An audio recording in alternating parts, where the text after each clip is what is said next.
Hello, friends. This is Dave Hurwitz, executive editor at ClassicsToday.com, here with a really pretty cool and well done new release from the Buffalo Philharmonic on their own label, the Beau Fleuve Records.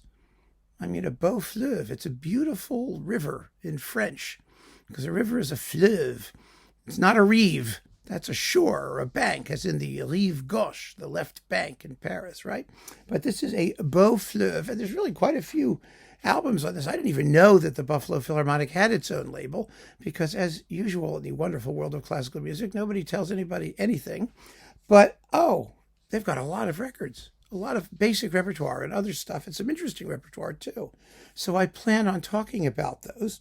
But let's see, this was recorded in Kleinhans Music Hall in 2025. April and June 2025. So it was the end of the last season.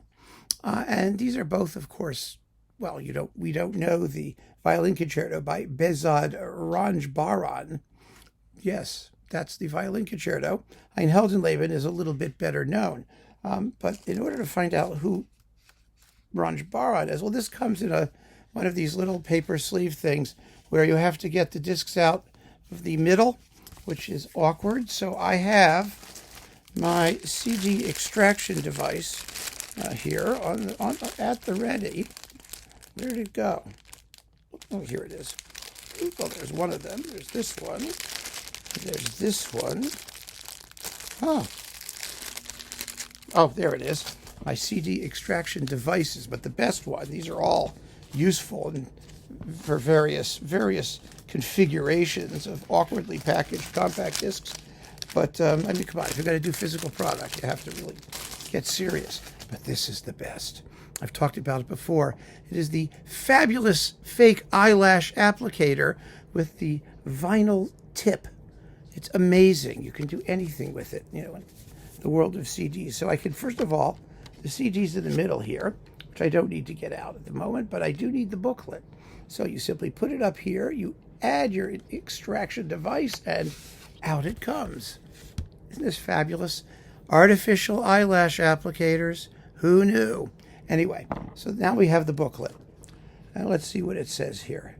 Well, let's see. We got the notes from the composer, and here he is.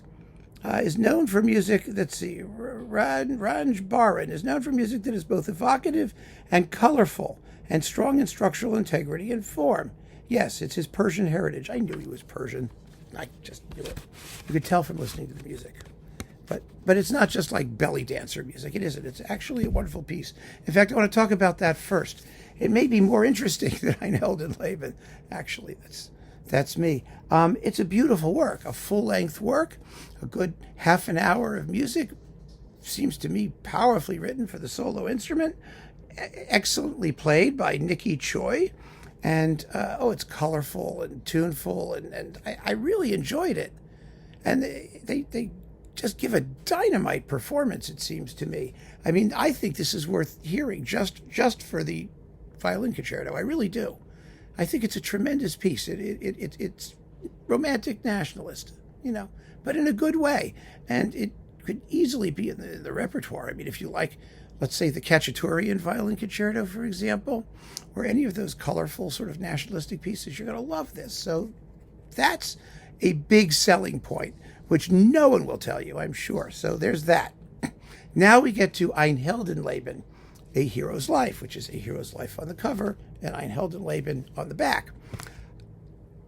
First of all, this is a splendid performance. It's really well played.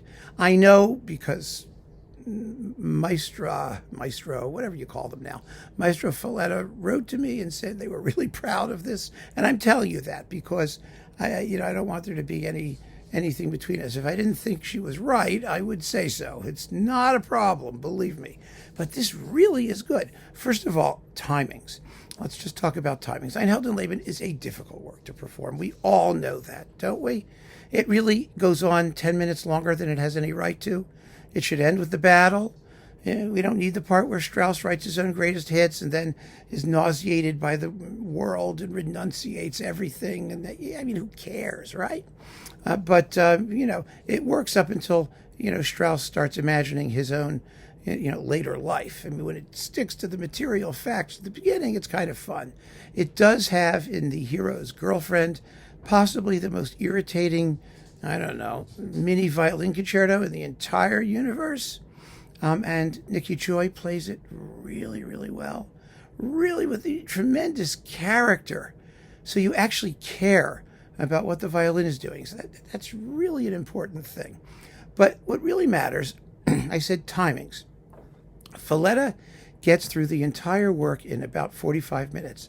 That is the same time as Reiner took, or Kempe, or any of the great Strauss conductors of the legendary past. In other words, she doesn't die. She doesn't moon over the music. She keeps it moving. And that is so, so important, particularly in the work's latter stages. The critics are zippy. They're zippy and spiteful. The woodwinds also play with plenty of character. The horns really whoop it up in the battle. I mean, at the end of the battle, when we're at that whole thing, boy, they go crazy at the end. And she lets them, which is like a big deal. There are no inhibitions in this performance. And that is really something. It's an achievement. It really is an achievement. Now, it's a live performance. There is some coughing. Apparently, it was done with super titles so that you know what each section is, which I think is actually a very smart idea. This is program music, and there is a program that Strauss would have expected the audience to know. They wrote lengthy programs and distributed them to the audience back in the day. So I have no problem with that at all.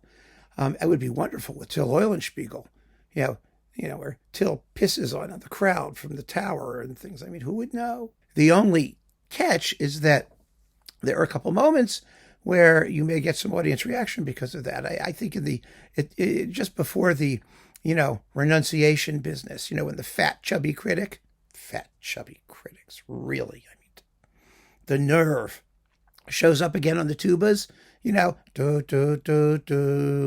thing. There's some chuckles in the audience. I think they must have. In fact, I know they put something up there that gave people a little bit of a laugh, but it's not bothersome. It really isn't. I mean, there is a feeling of a live event, and it's a powerful thing. I mean, it really is to hear a performance of this that's so fresh and so, I don't know, present, I guess is the word. It's well recorded, too. It really is. I mean, the Buffalo Philharmonic plays the daylights out of it, but there could be some more strings, I suppose, if I wanted to be critical. A little more weight in the cellos and basses, but they should be really proud of what they've accomplished. But I need to talk a little bit about packaging and presentation. As you know, we are already with the eyelash remover. I mean, I cannot stand this kind of packaging. You always rip it or tear it. There's even a little tear starting here. And more to the point, calling this A Hero's Life, I know I guess it's for the local crowd. So they're not calling it Ein Heldenleben. I don't even have a problem with that so much as I do the fact that it's all a single track, 45 minutes long with no track listings.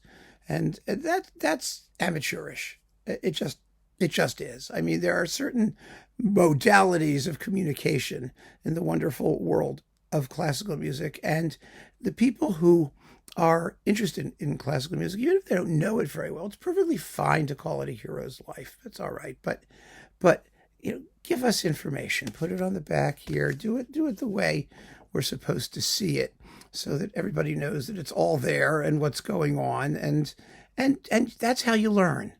Most importantly, I mean, the world of classical music is largely foreign works in foreign languages, and for English speakers and Americans, it's really important to learn and to want to learn. And most people who are getting into classical music actually do want to learn these things. You can give it to them in a way that's digestible and professional and classy, and they should. That's my own feeling about it. But be that as it may, If you are a Straussian and you want to hear really good Ein Heldenlebens, and there aren't that many, and there aren't many recent ones, that's for damn sure. This was exciting and fresh, and like I said, the violin concerto by Ranjbaran is really something, really fun. So I enjoyed listening to this on the train back and forth on my iPod and my phone or whatever, and in my home. It works anywhere you play it. So keep on listening, friends. Thanks for joining me. Take care.